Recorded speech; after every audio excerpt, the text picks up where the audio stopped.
Kita tuh jenuh sama diri sendiri gitu. Tapi secara nggak sadar kejenuhan itu kita tumpuk dan kita proyeksiin ke orang lain, dan itu pasangan.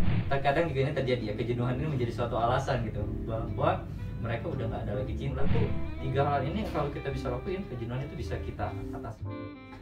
Halo Aditers, welcome to Adit Talks, bincang-bincang bermakna dengan narasumber yang luar biasa. Episode 3 Adit Talks, kita akan membahas terkait topik yang sering banget nih kita rasain, yaitu jenuh dalam hubungan, apakah harus disudahi? Nah, terkait topik hari ini, kita akan bincang-bincang terkait dengan kejenuhan dalam hubungan. Menurut kakak, apakah sebuah hubungan itu pasti akan ada up and down-nya? Pasti ada ya, karena setiap individu juga pasti up and down-nya, apalagi relasi gitu, terkait 2 orang ya akan melibatkan up and down-nya dari individu itu juga gitu. Berarti itu adalah sesuatu yang wajar ya Kak? Itu sangat wajar. Nah, kalau jenuh dalam hubungan tuh seperti apa Kak? Kalau sepemahaman aku kan, jenuh itu suatu kondisi membosankan ya, dimana individu ini memiliki kebiasaan yang repetitif gitu. Jadi ini yang membuat seseorang atau relasi ini menjadi kerasa nggak segairah di awal kayak gitu. Nah, kalau misalnya seseorang nih lagi jenuh, perilaku apa yang akan ia tampilkan? Oh, perilaku yang ditampilkan ketika dia jenuh gitu ya. Iya, betul. Sebenarnya sangat variatif ya, ini tiap orang pasti berbeda-beda gitu. Orang yang merasa jenuh bisa aja dia melakukan avoidant behavior.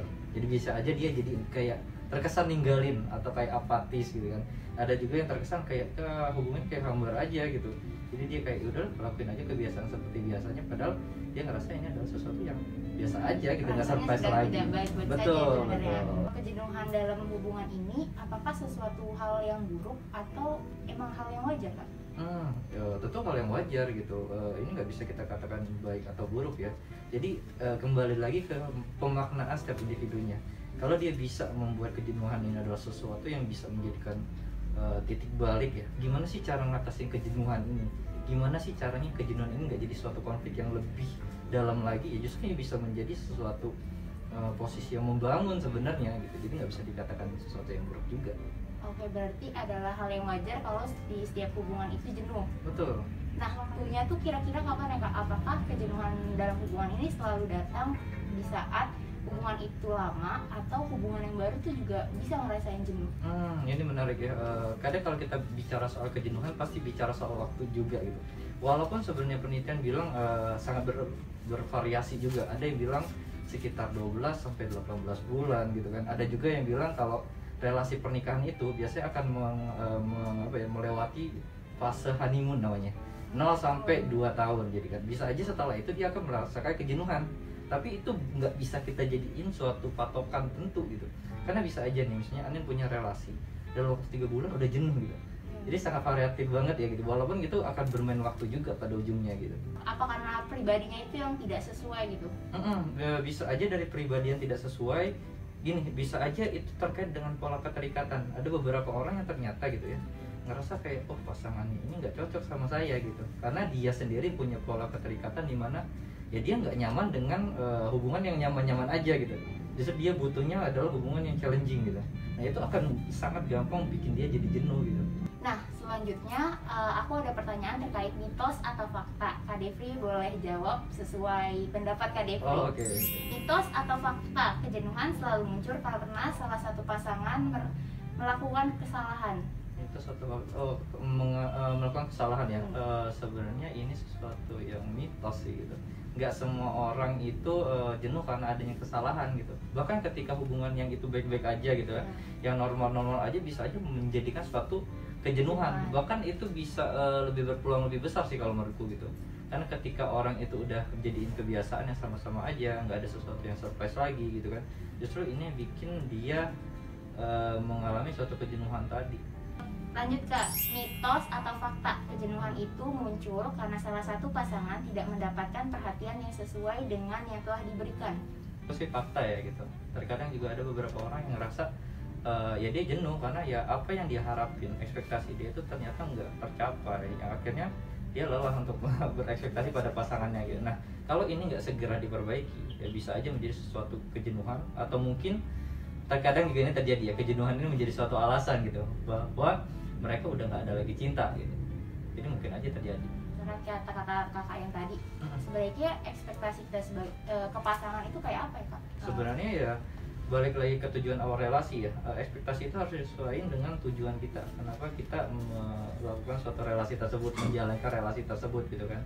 Nah, ketika ekspektasi itu terlalu tinggi dan kita terlalu dependen ke orang, itu bahaya juga gitu. Sehingga terkadang beberapa orang justru mengalami hubungan yang bisa kita bilang sekarang toksik ya, karena dia terlalu dependen sama pasangannya sampai dia lupa gimana sih cara dia mencintai diri dia sendiri. Itu yang bahaya. Berarti kita harus mencintai diri kita sendiri Iya, dulu betul. sebelum mencintai pasangan kita. Betul banget. Yang terakhir nih, buat mitos atau fakta, kejenuhan itu memberikan waktu dan ruang. Waktu dan ruang untuk menyendiri, untuk berpikir gitu Kak. Oke, Mitos atau fakta? fakta benar. Ketika kejenuhan ini bisa kita atasi dengan baik, justru itu memberikan kita waktu untuk berpikir sebenarnya apakah suatu hubungan ini worth untuk terus dijalani atau enggak gitu loh. Dan kita juga bisa lebih aware lagi sebenarnya apa sih yang menyebabkan kejenuhan itu sendiri gitu. Nah, kalau kita nggak bisa nemuin itu, ya terkadang inilah yang menjadi penyebab suatu hubungan itu jadi kandas gitu. Lanjut ya Kak, ke pertanyaan selanjutnya. Faktor-faktor apa yang memicu kejenuhan? Faktor-faktor apa ya? Tadi sebenarnya udah sedikit kita bahas ya. Iya. Bisa kita katakan kalau kejenuhan itu bisa disebabkan oleh waktu juga. Tadi kan sekitar waktu 12 sampai 18 bulan, walaupun sangat variatif ya. Terus kembali lagi ke individunya juga seperti apa gitu. Terus pola komunikasi, pola keterikatan dia juga gimana gitu. Dan yang terpenting itu sebenarnya gimana sih cara individu ini memahami tadi kejenuhannya seperti apa. Karena gak jarang kalau suatu kejenuhan dalam relasi itu ternyata berasal dari diri sendiri loh gitu, ya kan. Yang ternyata kita ngerasa kayak kita tuh jenuh sama diri sendiri gitu, tapi secara nggak sadar kejenuhan itu kita tumpuk dan kita proyeksiin ke orang lain, dan itu pasangan. Nah, ini yang kadang kita definisi sebagai wah aku jenuh nih pada relasiku, padahal enggak gitu, mungkin dia jenuh sama diri dia sendiri juga. Mungkin bisa nih Kak Devri kasih saran ke aku dan auditors sekalian, bagaimana cara menghadapi pasangan dan diri sendiri juga nih kalau kita lagi jenuh. Pertama, perbaiki pola komunikasi. Ya nggak bisa kita pungkirin kalau suatu hubungan itu pasti butuh banget komunikasi. Kecuali ya kalau kita punya relasi yang bisa saling telepati gitu ya, kita bisa membaca pikiran pasangan gitu kan. Jadi butuh banget satu gitu. Terus yang kedua, kita aware juga tadi gitu. Apa aja sih yang nyebabin kita jenuh? Apakah kebiasaan kita sehari-hari seperti ini aja gitu kan? So kita harus cari tahu juga apa sih hal-hal yang harus kita potong nih gitu. Kebiasaan apa yang bisa kita improve lagi ke depannya gitu. Dan jangan lupa untuk menanggulangi suatu kejenuhan ini adalah menciptakan lagi suatu gairah dalam hubungan gitu. Jadi apa aja yang bikin kita seolah-olah kayak di awal jatuh cinta. Jadi kita cari tahu apa aja hal-hal yang bisa membuat pasangan itu surprise lagi gitu. Nah, menurutku 3 hal ini kalau kita bisa lakuin, kejenuhan itu bisa kita atasin juga. Kurang lebih seperti itu sih. Kalau meningkatkan gairah tuh gimana tuh Kak? Meningkatkan gairah itu sebenarnya kayak menciptakan lagi passion kita dalam hubungan tersebut. Misalnya gini, kalau kemarin kamu kurang nih kayaknya quality time-nya karena kita ngerasa kayak ya udah kebiasaan gitu-gitu aja, ya udah tambah lagi aktivitas yang bisa membangun itu gitu. Atau mungkin justru aneh sama pasangan ngerasa kayak wah kita udah terlalu sering nih kita time terus, ternyata kita kurang waktu me time-nya. That's why tadi butuh banget waktu dan space, ya kasih dia space gitu, sehingga itu menjadi sesuatu yang surprise juga buat diri dia. Oh ternyata gitu pasanganku memahami loh kalau aku juga butuh waktu untuk sendiri. Kebayang nggak? Ya kurang lebih seperti itu. Kalau misalnya nih dalam sebuah hubungan kita tuh udah bentok gitu, apakah bisa dikonsultasikan dengan ahlinya? Apakah perlu? Ya tentu perlu gitu. Ketika kita merasa kayak hubungan ini udah nggak berjalan seperti biasa, udah ngerasa kayak kok hubungan ini nih misalnya tadinya 100% kayak sisa tinggal 20% atau 50% lagi gitu kan. Nah itu kan jadi pertanyaan kayak kita kan, apakah ini ada konflik yang terpendam, apakah ada sesuatu yang belum terselesaikan kan gitu ya.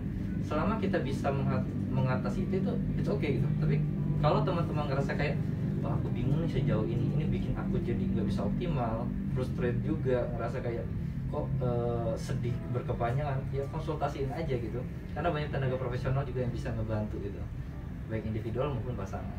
Berarti udah banyak juga nih Kak yang udah konsul ke Kakak nih. Iya, karena seperti itu dari yang belum menikah sampai yang udah nikah. Itu adalah hal yang biasa kan ya Kak? Betul, untuk betul. dikomunikasikan ke ahlinya seperti psikolog gitu. Sangat wajar itu. Sangat wajar. Oke Kak Devri, ada nggak kalimat terakhir untuk auditors di rumah yang bisa disampaikan di Aditalks? Oke, buat auditors, so dari percakapan tadi kita bisa menyimpulkan bahwa gitu, kejenuhan itu hal yang wajar kok gitu. Kalau teman-teman ngerasa hubungan saat ini itu mengalami kejenuhan, boleh banget untuk teman-teman aware lagi apa sih yang bikin teman-teman jenuh gitu. Dan ternyata kejenuhan itu nggak selamanya buruk loh gitu. Kalau teman-teman ngerasa ini adalah sesuatu yang bisa diimprove, ini sesuatu yang bagus gitu untuk membangun dan memikirkan kembali apakah hubungan ini sesuatu yang pantas untuk dipertahankan atau enggak. Nah, kalau teman-teman ngerasa masih bingung untuk mencari tahu apa aja yang bikin teman-teman jadi jenuh, apa aja yang bikin konflik ini terus berkelanjutan, teman-teman boleh kok datang ke tenaga profesional. Terima kasih banyak Kak Devri sudah memberikan insight-insight bermanfaat untuk aku dan Aditers. Dan terima kasih juga Aditers yang sudah menyaksikan Aditalks episode ketiga. Jumpa lagi di Aditalks, bincang-bincang bermakna dengan narasumber yang luar biasa selanjutnya. Sampai jumpa, dah.